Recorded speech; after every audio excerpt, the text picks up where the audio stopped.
Martin Romualdez inilaglag na ni Ombudsman Boying Rimulya.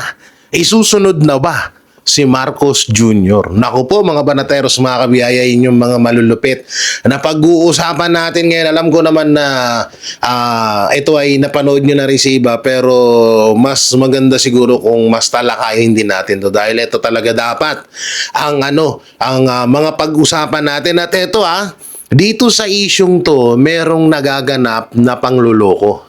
No, etong panglalaglag ni Rimulya, ni Ombudsman Rimulya kay Martin Romualdez, dahil si Saldico daw at Martin Romualdez ay nagsasabuatan.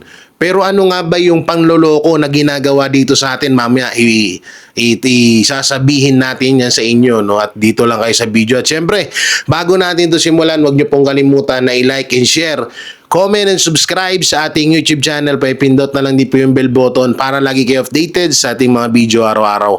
Pakipollow na rin po ang ating Facebook page na JG Banateros at ang ating TikTok account na J Guevara. At syempre sa lahat ng Banateros Brothers, Banat by Boss Dada, Coach Oli, Master Judea, Sir Jack, and paring RJ. So may mga Facebook page din sila, baka pwede nyo pong i-follow. So ngayon, eto nga, no?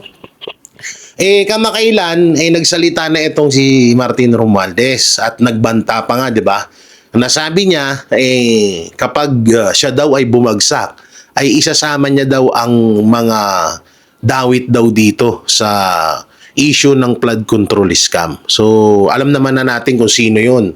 At lumalabas nga doon sa mga sinabi niyang pagbabanta ay etong kanyang pinsan na si Marcos Jr. Alam naman na natin, no? So, ngayon, eto nga, no? Hindi ko lang alam kung eto ba talaga ay isang palabas para maidiin nila si Senator Chis Escudero at papunta na naman sa mga Duterte itong usapan na to, or ito ba ay totoo na? Dahil itong si Ombudsman Rimulya ay talagang desidido na nakasuhan etong si Romualdez pati si Saldico. At may mga bali-balita nga talaga na etong si Romualdez at Saldico ay nagkakampi na or magtutulong-tulong laban dito kay Marcos Jr. At meron pang balita na itong dalawang bersamin na isa pang may hawak ng ebidensya laban sa Administrasyong Marcos na talagang si Marcos Jr. ang mastermind sa mga nangyayaring nakawan sa issue ng flood control, yan din po yung isa sa mga pag-uusapan din natin at yan din po yung isa sa mga bali-balita ngayon. So grabe, no? Patindi na ng patindi ang nangyayaring hidwaan or nangyayaring issue mapatungkol dito sa kay Marcos Jr., Martin Romualdez, Saldico dito sa issue ng nakawan. Kung maaalala nyo po, si Martin Romualdez ay sinampahan ng kaso nila Attorney Jimmy Bondoc, Attorney Topacio sa isyung illegal insertion na nagkakahalaga ng 241 billion pesos. At ang hinahanap din natin na pera sa nawawalang pera ngayon sa issue ng flood control ay halos po nasa trilyon na. So ibig sabihin, yung mga yung mga sinasabi ngayon ng mga billion katulad na lang yan, yung flood control project na may pondong 500 billion ay parang ano na lang yun, barya na lang, dahil talagang trilyon po ang nailagay or ang nawawalang pera sa kaban ng bayan ngayon. So grabe, no, ang malapit dito hanggang ngayon po pinapaikot-ikot ho nila tayo sa mga turuan nila. Kasi itong si Saldico, ang tinuturo ay si Romualdez at si Marcos Jr. hanggang sa nadamay na nga etong si Sandro Marcos at si Lisa Araneta Marcos, pati yung kapatid ni Lisa Araneta Marcos. So lahat na sila nagkadamay-damay na, dinamay na. Etong si Romualdez naman, ang tinuturo ay si Saldico at si Senator Chis Escudero. Doon kay Senator Chis Escudero, maraming Pilipino ang umalma. Dahil alam naman ho natin na hindi naman po sa Senado nanggagaling o inaaprubahan ng mga budget, kundi dumadaan po talaga yan dyan sa Congress, at mismong Congress po ang talagang tinatawag na nagmamanage ng mga pondo-pondo. So napakalayo ho nung pagtuturo ni Martin Romualdez kay Senator Chis Escudero Escudero na si Senator Chis Escudero daw ang mastermind sa issue ng flood control. So maraming hindi naniniwala doon. At itong administrasyon naman ay todo tanggi at sinasabing malinis sila at hindi daw sila hindi daw sila kasali or kasama dito sa nakawan na to. Kung alam naman ho na natin lahat mga banateros na kung walang basbas ni Marcos Jr. ay hindi magagawa ni Martin Romualdez at Saldico yung ginawa nilang yung ginawa nilang pagnanakaw sa bayan natin. Alam naman na natin lahat yan at hindi na ho bago sa ating yan. At dahil nga dyan mga banateros mga kabiyaya, ito po babasahin ho natin yung pahayag nito ni Ombudsman Remulla na makikita nyo dyan sa screen natin. So ito babasahin natin ha. Oo, from Arclight. Arclight ano ba to? Arclight News. Oo, itong Facebook page ito. Romualdez at Co. Pinangalanan ni Ombudsman Remulla bilang mastermind sa 56 billion flood control scam.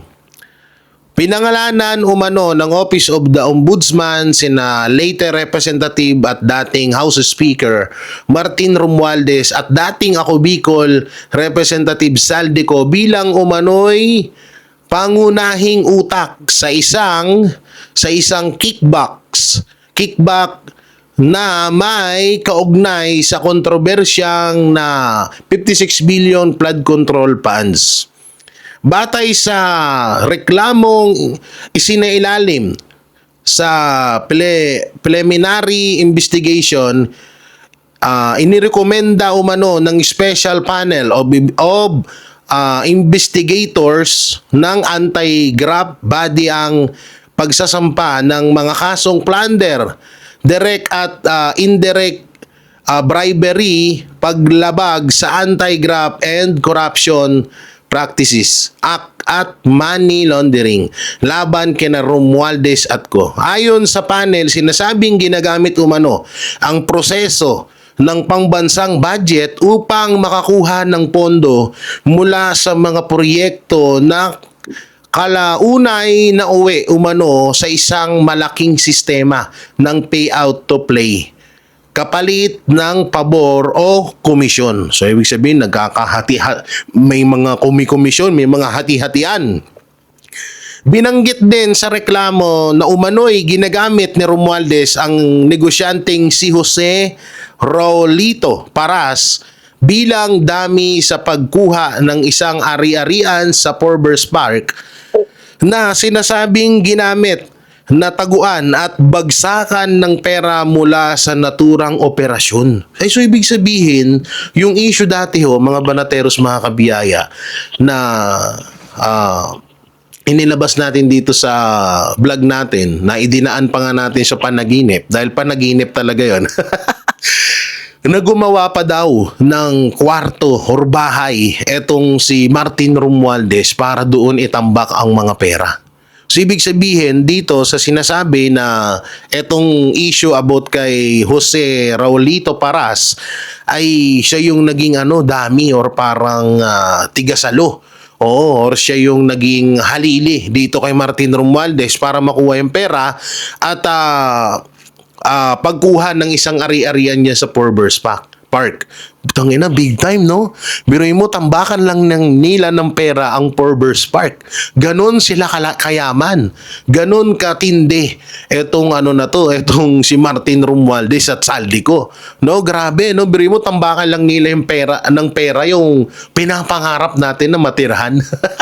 Alam ko naman, kahit ako tangina, pinapangarap kong makatira dyan Buta na, pag sinabing nakatira ka sa Forbes Park, talagang masasabing isa ka na sa mga bilyonaryo or yayamaning tao dito sa Pilipinas. Tsaka maganda dyan at safe at malinis, at maganda, pero hindi pa ako nakakapasok dyan pero nakikita ko naman sa mga picture na maganda talaga. So grabe, no? Ito pa, binigyang bigat din umano ng mga investigador ang mga video statement ni Ko at mga apidabit ng dating tauhan ng Philippines Marines kabilang ang naging testigo sa Senado na si Orly Gutesa kaugnay ng mga sinasabing cash delivery sa mga taong sangkot sa issue.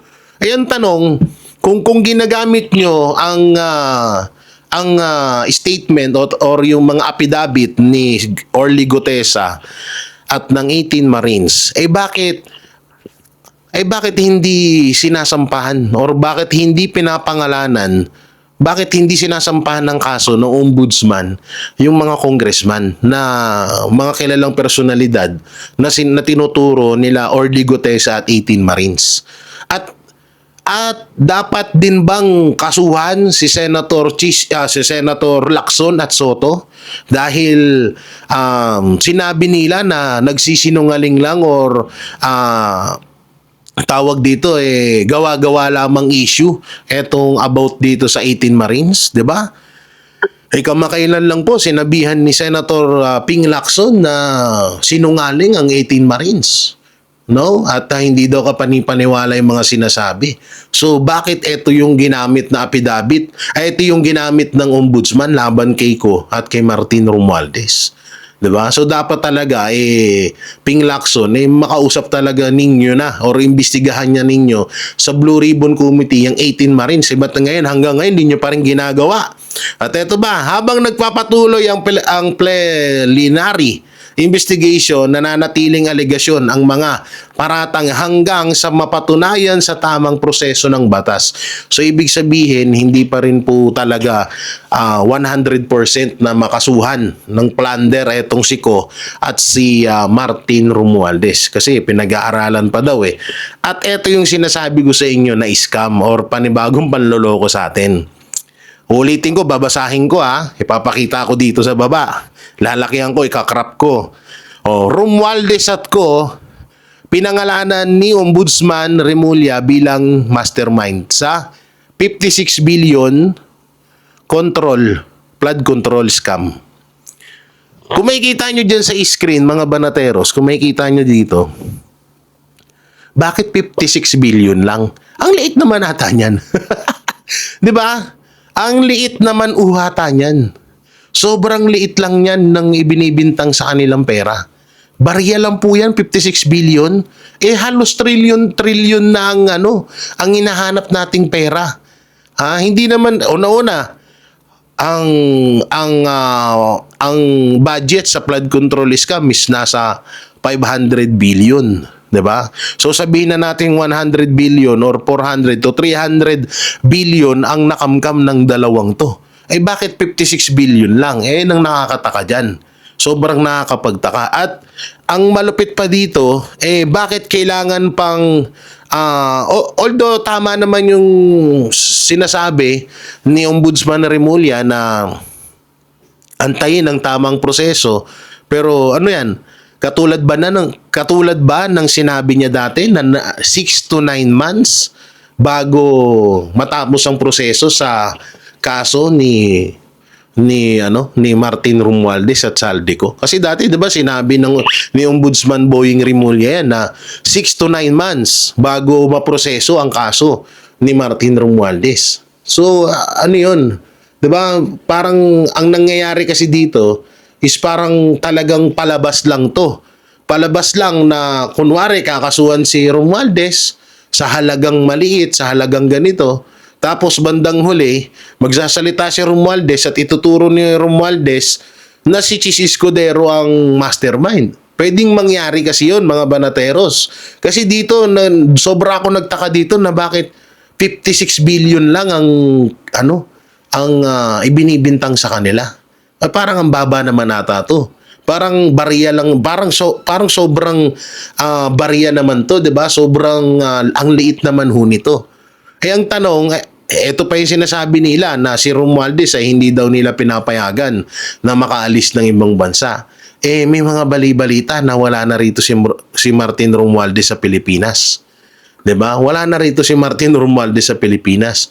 Kaya talaga mapapaisip tayo na isa na naman ba tong palabas? Isa na naman ba tong drama? para paniwalain ng mga tao na umaaksyon sila sa nangyaring nakawan sa gobyerno. Kasi kung iisipin nyo, bakit ganito? Bakit sa usapang kaso bakit si former Senator Bong Revilla, ang bilis nilang kasuhan, ang bilis nilang ikulong. 'Di ba? So dapat kung dihamak na mas sinasabi ng ombudsman na mastermind itong si Romualdez at si Saldico, at kung nandito pa naman sa Pilipinas si Romualdez, bakit ayaw nilang arestuhin? Bakit ayaw nilang ikulong? Baka'y katwiran nila sa atin kasi hindi pa tapos yung proseso ng batas. Bakit yung bakit yung tawag dito, bakit yung proseso ng batas sa tawag dito sa kay former Senator Bong Revilla hindi naman pa convicted yun or hindi pa napapatunayan na guilty siya doon sa kasong ibinintang sa kanya, 'di ba? So yun ang isang number one na kailangan nating isipin ngayon. Bakit ganyan? Talagang merong lokohan dito mga banateros, mga kabiyaya, kasi isipin nyo halimbawa na lang natin yung ginawa nila kay former Senator Bong Revilla. Bakit nila agad kinulong? Bakit agad nila dinakip, 'di ba? Hindi pa naman siya guilty dun sa ibinibintang sa kanyang kaso So kung tinutumbok na mismo ng ombudsman na si Martin Romualdez at Saldico ang mastermind, dapat nakakulong si Martin Romualdez ngayon. Dapat ikukulong si Martin Romualdez at yun naman talaga rin yung dapat. Pero bakit ganon? Bakit malaya pa siya? Ayun yung isang nakakapagtaka dyan. 'Di ba? So, talagang mapapaisip ka na baka nga palabas lang to. Baka nga baka nga isang malaking palabas lang to ng administrasyon para lang masabing inaaksyonan nila ang napakalaking issue na nangyayari ngayon sa Pilipinas, kagaya nga dito sa flood control scam. 'Di ba? Ulitin ko kung sinabi, nandito naman na nakalagay, 'di ba? Sinasabi ng ombudsman na si Martin Romualdez ang mastermind. Pero bakit hindi pa rin nila din inaaresto? Kasi sa kanila, kahit hindi ka pa guilty, kahit nasa proseso pa lang yung kaso, dadakpin ka na agad nila. Kagaya ng ginawa nila kay Pastor Apollo Kibuloy, kagaya ng ginawa nila kay Pangulong Duterte, kagaya ng ginawa nila kay Tebes, kagaya ng ginawa nila kay former Senator Bong Revilla. 'Di ba?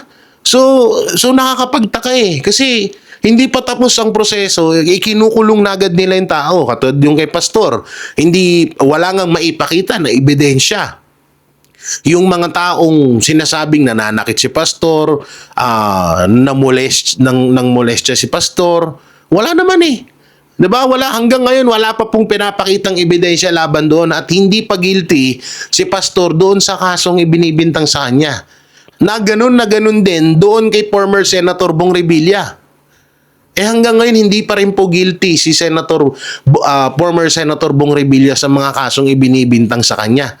May 9 nga na testigo, ni isa walang nagturo sa kanya. Hindi siya itinuturo. So nakakapagtaka.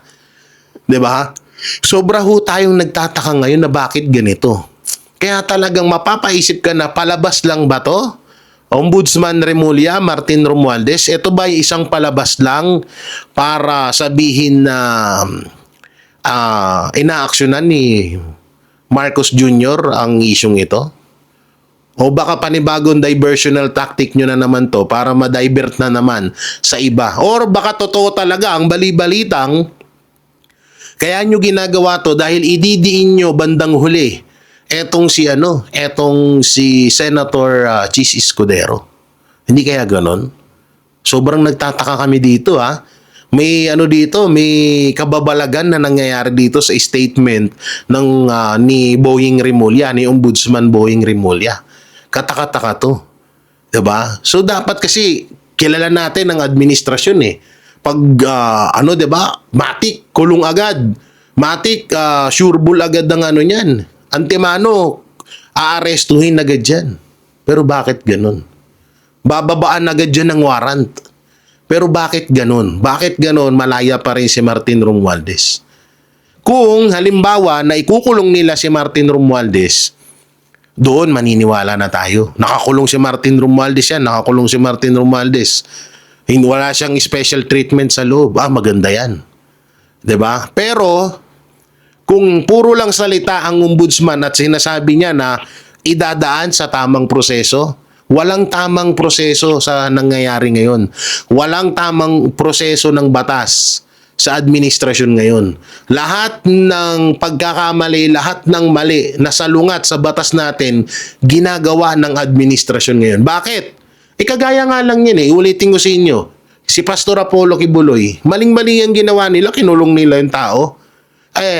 Hanggang ngayon hindi naman guilty. Hanggang ngayon tuloy-tuloy pa rin yung paghihiring sa kaso. Ni wala nga maipakitang ebidensya yung mga nagrereklamo kay Pastor. 'Di ba? Ganon din kay Senator Revilla.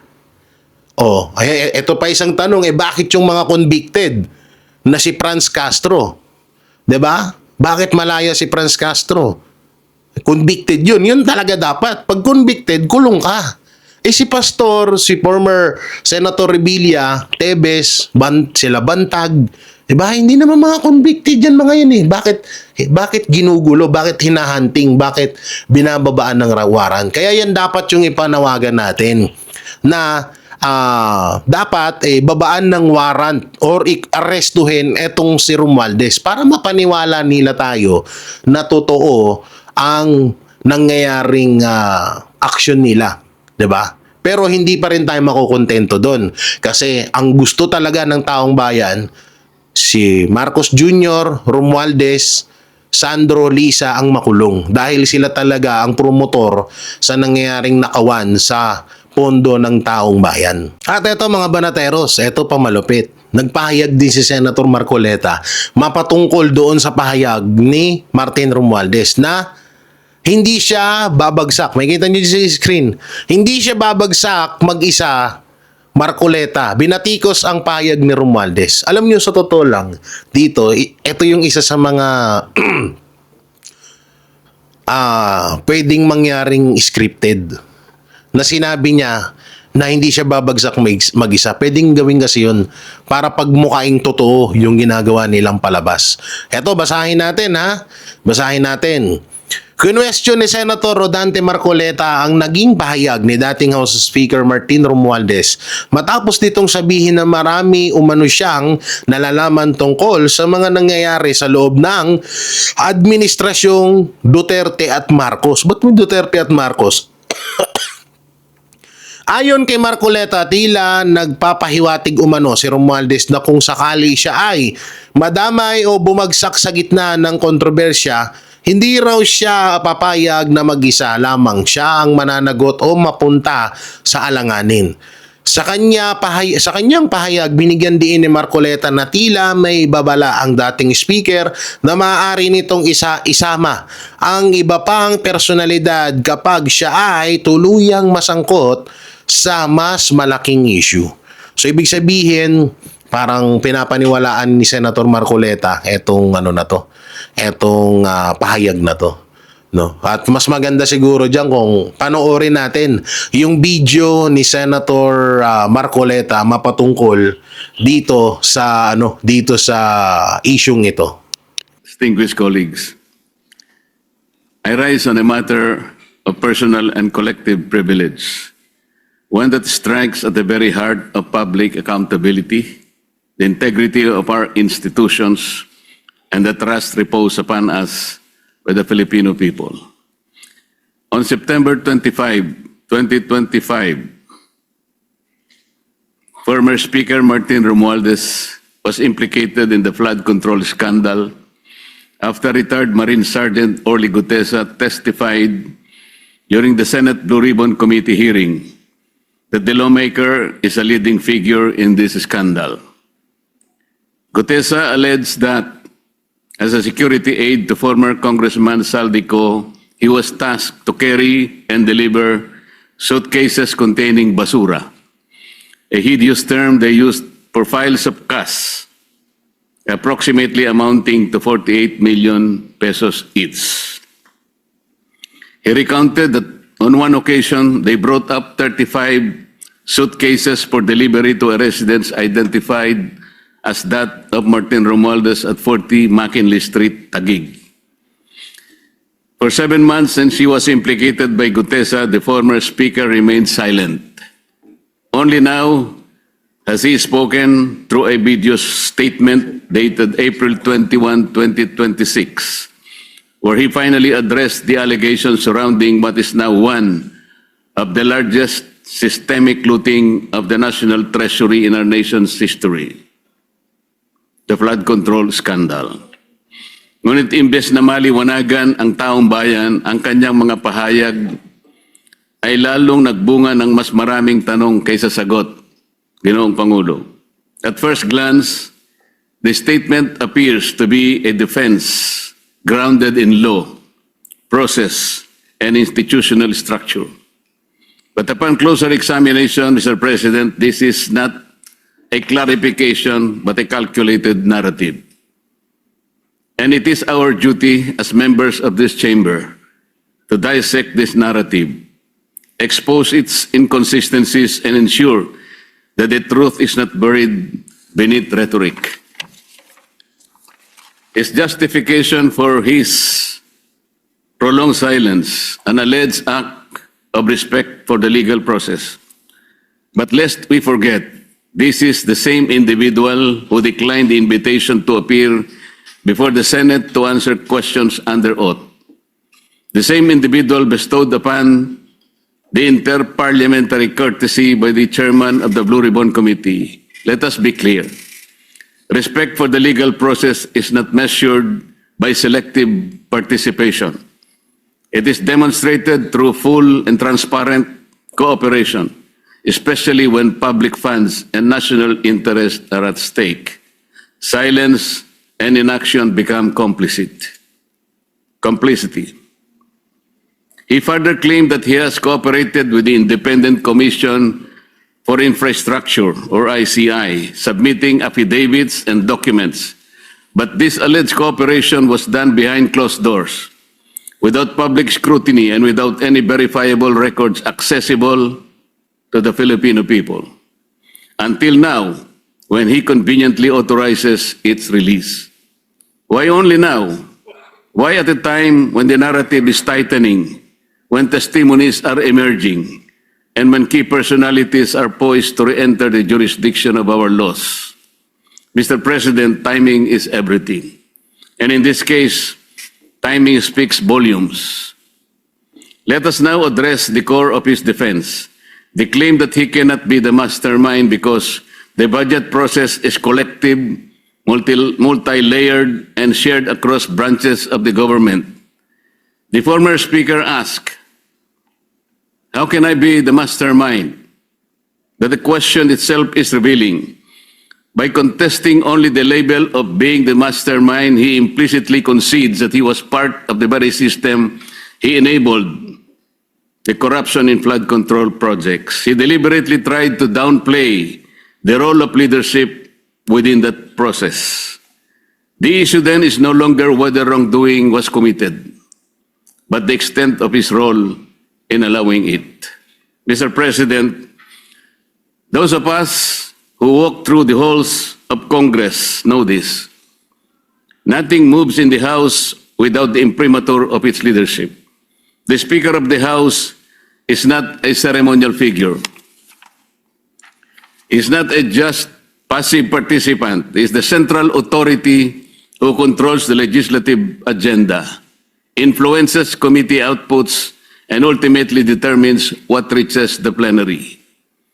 To say that the Speaker is merely one voice among many is to paint a picture of the House that is devoid of reality. Mr. President, alam po nating lahat ang kalakaran sa Kongreso. Nasa kamay ng liderato ang kumpas na magpapasulong sa anumang inisyatibo. By asking how he can be the mastermind, the former speaker hid behind the complexity of bureaucracy. He repeatedly and thoroughly discussed the entire budget process while also passing the blame to the executive in line with its oversight on implementation and in line with the principle of command responsibility. But, Mr. President, the records of previous congressional and Senate hearings can attest to the fact that corruption does exist within the entire budget process, from budget planning by the executive to budget deliberation by Congress to implementation by the agencies and down to the final scrutiny by the Commission on Audit. To be more specific, while the executive submits the budget proposal, the House leadership decides which amendments are made during the bicameral conference. This is where the real flood control happens, not in the control of rivers, but in the diversion of funds. Sir, the Speaker's defense further falls apart the moment he passes the buck to the former Senate President, Chis Escudero. Senator Escudero led this chamber from May 2024 to September 2025, thereby overseeing the Senate budget deliberations for only the 2025 national budget. Romualdez, on the other hand, served as the House Speaker from July 2022 to September 2025, overseeing the full cycle of three national budgets, 2023, 2024, and 2025. Mr. President, the former Speaker also issued a statement that should deeply concern this institution and the entire nation. He declared that he will not go alone and that he knows many things about the current and the past administrations. What does this mean? This is not only a tacit admission that he is part of the whole mess, but also his preparedness to drag all others involved with him. Para bang sinabi niya na kung babagsak man siya, Ginoong Pangulo, hindi siya papayag na siya lang ang mag-isa. Hihilahin din niya ang iba pababa kasama niya. Is this a veiled threat, Mr. President? Is this an admission of knowledge of broader wrongdoing? Or is this an attempt to leverage information as a shield against accountability? If he indeed has knowledge that could implicate others, then he has a duty, not a choice, to disclose it fully and immediately. Truth is not a bargaining chip, Mr. President. It is an obligation owed to the Filipino people. Mr. President, let us not be distracted by narratives of victimhood or claims of political persecution. The issue before us is simple. Public funds intended for flood control, funds meant to protect lives, livelihoods, and communities have been misused, diverted, or rendered ineffective through systemic anomalies. If you create, or worse, deliberately tolerate, as the Speaker, an environment where anomalies are allowed to fester and flourish, where corruption becomes blatant and normalized, then you are not merely complicit. You can be also a mastermind. If you appoint a committee chair who not only overlook the red flags but also helps facilitate widespread corruption, you are answerable. You cannot invoke command responsibility in other departments, yet isolate yourself from the doings of your own chamber. If you preside over a system where questionable allocations persist year after year, you are accountable. Mr. President, accountability cannot be selective. It cannot be convenient. And it certainly cannot be avoided through technicalities nor rhetoric maneuverings. The Filipino people are watching. They are demanding answers, and they deserve nothing less than the full truth. Ang sabi po nila, Ginoong Pangulo, huwag ninyo kaming linlangin. Huwag ninyo kaming paikutin. Ang katahimikan at pagbulag-bulagan ay hindi kawalang kaalaman, bagkus ito'y pakikiisa sa katiwalian. kapag pikit mata o tikom bibig ninyong hinayaang mag-ugat at mamayagpag ang anomalya, hindi po iyon inosenteng pagkukulang, kabilang na kayo sa sistemang nagbibigay daan sa paglaganap nito. Mr. President, this representation calls for a relentless pursuit of truth, wherever the evidence leads, whoever it implicates, and whatever the consequences may be. Because in the end, the integrity of this institution and the future of our nation depend on it. Maraming salamat po, Ginoong Pangulo. Thank you, Majority Leader.